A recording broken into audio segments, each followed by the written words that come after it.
steady wins the race, but this does not seem to be fitting for a test match at least. Slow and steady does not necessarily win test matches.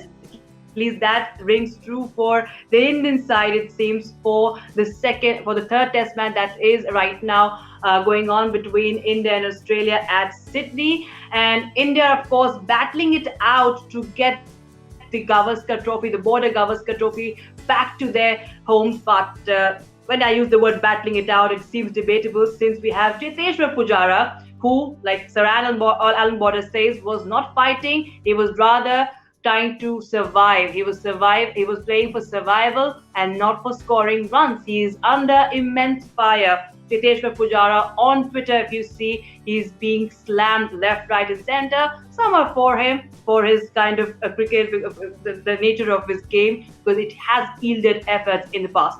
Cheteshwar Pujara scored a 50 of 176 balls. Alan Border says that he looked like he was batting to survive and not to score. Even Ponting has questioned what he calls his approach was questionable. Australia have pushed the Indians on back foot with their excellent bowling, and now it's all coming down to how Cheteshwar Pujara paced his innings.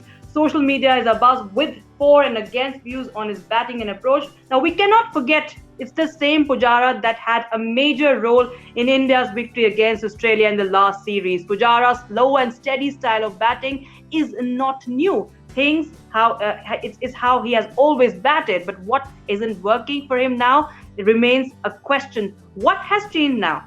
Is it the conditions? Is the bowling that has changed in international cricket? Because the Australian bowlers rather have been much more impactful this time, quite evidently. Bowlers are much stronger now in international cricket than they were in the past, and Pujara's style of batting that has often been compared with that of Rahul Dravid's style of batting might not be suited for this day and age.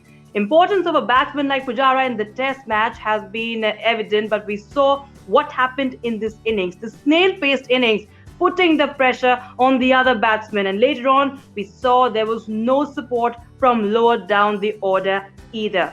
While Pujara may have been the star in the previous series, it becomes way more important this time for him to take on a bigger role with the likes of Virat Kohli not being present in the team. Rohit Sharma has just returned to the field, and you have a young Shubman Gill to open with.